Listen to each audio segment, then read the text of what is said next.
ವೀಕ್ಷಕರೇ, ಇವತ್ತಿನ ವಿಡಿಯೋದಲ್ಲಿ ಉಪಯೋಗಕ್ಕೆ ಬರದೇ ಇರೋಂತಹ ವೇಸ್ಟ್ ಆಗಿರೋಂಥ ಇನ್ವಿಟೇಷನ್ ಕಾರ್ಡ್ಸು ಮತ್ತು A4 ಸೈಜ್ ಹಾಳೆ ಬೈಂಡಿಂಗ್ ಶೀಟನ್ನು ಉಪಯೋಗಿಸ್ಕೊಂಡು ಒಂದು ಕ್ಯಾಲೆಂಡ್ರನ್ನ ಯಾವ ರೀತಿ ತಯಾರಿಸಬೇಕು ಅನ್ನೋದನ್ನು ತೋರಿಸ್ಕೊಡ್ತಾ ಇದ್ದೀನಿ.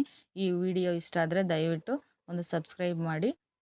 ನೋಡಿ, ಇದೆಲ್ಲ ಫಂಕ್ಷನ್ಸ್ ಎಲ್ಲ ಮುಗ್ದಾದ್ಮೇಲೆ ಉಳಿದಿರೋಂಥ ವೇಸ್ಟು ಇನ್ವಿಟೇಷನ್ ಕಾರ್ಡ್ಸು, ಅದ್ರ ಜೊತೆಗೆ ಒಂದು ಗಮ್ಮು ಮತ್ತು ಸ್ಕೆಚ್ ಪೆನ್ನು ಅಥವಾ ಮಾರ್ಕರು ಯೂಸ್ ಮಾಡ್ಬೋದು, ಒಂದು ಕತ್ರಿ, ಇಷ್ಟೇ ಬೇಕಾಗಿರೋಂಥ ಮೆಟೀರಿಯಲ್ಸು. ನೋಡಿ, ನಮಗೆ ಒಂದು ವಾರಕ್ಕೆ ಮತ್ತು ಒಂದು ದಿನಾಂಕಕ್ಕೆ ಮತ್ತು ಇನ್ನೊಂದು ತಿಂಗಳು, ಯಾವ ತಿಂಗಳು ಅನ್ನೋದು, ಮತ್ತು ಒಂದು ವರ್ಷ, ಈ ರೀತಿ 4 ಹಾಳೆಗಳಾಗಿ ಭಾಗ ಮಾಡಿಕೊಂಡು ಕಟ್ ಮಾಡ್ಕೊಳ್ಳೋದು. ಈಗ ಇವು 3 ಕೂಡ ಚಿಕ್ಕದಾಗಿ ಮಾಡ್ಕೊಳ್ಳೋಣ. ದಿನಾಂಕ, ತಿಂಗಳು ಮತ್ತು ವಾರ, ಇದು ವರ್ಷಕ್ಕೆ ಬೇಕಾಗಿರೋಂತಹ ಕಟಿಂಗ್ಸು. ನೋಡಿ, ಈಗ ಇದು ಲಕೋಟೆ ಕವರ್ ಇದೆ ಅಲ್ವಾ, ಇದನ್ನು ಮಧ್ಯಭಾಗದಲ್ಲಿ ಕಟ್ ಮಾಡಿ ಇದನ್ನು ಗಮ್ ಹಾಕೋದು ಯಾವ ರೀತಿ ಅನ್ನೋದನ್ನು ಈಗ ತೋರಿಸ್ತಾ ಇದ್ದೀನಿ. ಇದು ಡೇಟು ಮತ್ತು ವಾರಕ್ಕೆ ಚಿಕ್ಕದಾಗಿ ಮಾಡ್ಕೊಂಡಿರೋ ಅಂಥದ್ದು. ಇದು ನೋಡಿ, A4 ಸೈಜ್ ಹಾಳೆದು. ಈ ಹಾಳೆ ಒಂದು ಪೆಂಡಿಂಗ್ ತಂದಿರ್ತೀವಲ್ಲ, ಒಂದು ಶೀಟು ಕವರ್ಗಳು ಪೆಂಡು, ಅದರಲ್ಲಿ ಬಂದಿರತಕ್ಕಂತಹ ಅದು ಬೈಂಡಿಂಗ್ ಕವರ್ ಇದು ಮೇಲ್ಗಡೆದು. ಅದನ್ನು ಖಾಲಿ ಹಾಳೆ, ರೈಟಿಂಗ್ ಇಲ್ಲದೆ ಇರೋವಂಥದ್ದು, ಡಿಸೈನ್ಸ್ ಇಲ್ಲದೆ ಇರೋವಂಥ ಪ್ಲೈನ್ ಹಾಳೆ ಮೇಲೆ ಈ ರೀತಿ ಲಕೋಟೆನ ಕಟ್ ಮಾಡಿ ಅದನ್ನು ಗಮ್ ಹಾಕಬೇಕು. ನೀಟಾಗಿ ಲೆವೆಲ್ಲಾಗಿ ಅದನ್ನೊಂದು ಕಟ್ ಮಾಡ್ಕೋಬೇಕು. ನೋಡಿ, ಈ ರೀತಿ ಒಳಗಡೆ ಲಕೋಟೆ ಫೋಲ್ಡಿಂಗ್ ಇರಬೇಕದು. ಈಗ ಇದನ್ನು ಗಮ್ಮಕ್ಕೆ ಅಂಟಾಕೋಣ.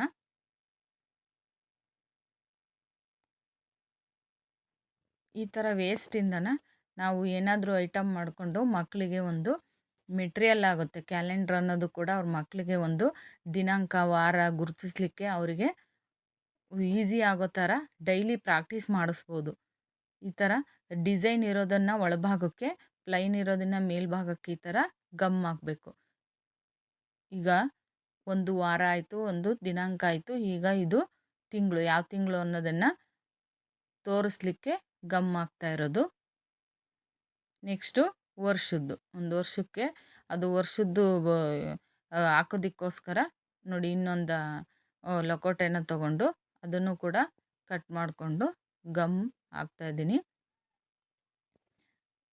ಈ ರೀತಿ ಸುಲಭವಾಗಿ ಬಿಸಾಡೋ ಅಂಥ ವಸ್ತುಗಳಿಂದ ನೋಡಿ, ಖರ್ಚೇ ಇಲ್ಲ, ಇದು ತುಂಬ ಈಸಿಯಾಗಿ ಮಾಡ್ತಕ್ಕಂಥದ್ದು, ಮತ್ತು ಯಾವುದೇ ರೀತಿ ಅಮೌಂಟು ಕೂಡ ಹಾಕ್ದೇ ಸುಲಭವಾಗಿ ಮಾಡಿಬಿಟ್ಟು ಮಕ್ಕಳಿಗೆ ಒಂದು ಕ್ಯಾಲೆಂಡ್ರನ್ನು ಯಾವ ರೀತಿ ತೋರಿಸಿ, ಒಂದು ಅವ್ರಿಗೆ ಡೈಲಿ ದಿನಾಂಕ, ವಾರ ಅವರೇ ಗುರುತಿಸಿ ಹೇಳೋ ರೀತಿಯಲ್ಲಿ ಒಂದು ಕ್ಯಾಲೆಂಡ್ರನ್ನು ಹೇಗೆ ತಯಾರು ಮಾಡಬೇಕು ಅನ್ನೋದನ್ನು ಸುಲಭವಾಗಿ ಖರ್ಚಿಲ್ದೇ ಮಾಡ್ತಕ್ಕಂಥದ್ದು ಯಾವ ರೀತಿ ಅನ್ನೋದನ್ನು ತೋರಿಸ್ಕೊಟ್ಟಿದ್ದೀನಿ. ನೋಡಿ, ಈಗ 4 ಭಾಗ ಇದೆ. ಈಗ ಇದರಲ್ಲಿ ಬರ್ಕೊಳ್ಳೋಣ ಯಾವುದ್ಯಾವುದು ಅಂತೇಳಿ ಸ್ಕೆಚ್ ಪೆನ್ನಲ್ಲಿ.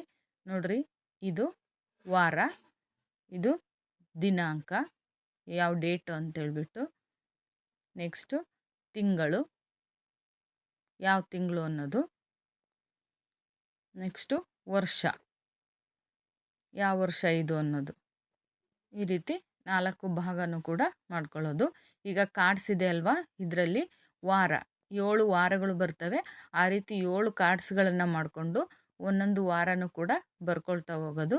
ನೆಕ್ಸ್ಟು ದಿನಾಂಕ, 1ರಿಂದ 31 ತನಕನೂ ಕೂಡ ಕಾರ್ಡ್ಸನ್ನು ಮಾಡ್ಕೋಬೇಕು.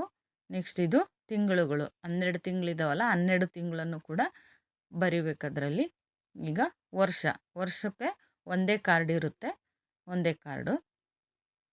ನೋಡಿ, ಈ ಥರ ರೆಡಿಯಾಗಿದೆ. ಈಗ ನಾನು ಆಲ್ರೆಡಿ ಅವನ್ನೆಲ್ಲ ಮಾಡಿಟ್ಕೊಂಡಿದ್ದೀನಿ. ಏನು ಜನವರಿ, ಫೆಬ್ರವರಿ ತಿಂಗಳುಗಳು ಇವೆಲ್ಲ 12 ತಿಂಗಳು ಕೂಡ ಆಲ್ರೆಡಿ ರೆಡಿಯಾಗಿ ಸ್ಕೆಚ್ ಪೆನ್ನಲ್ಲಿ ಬರೆದಿಟ್ಟಿದ್ದೀನಿ. ಅದೇ ರೀತಿ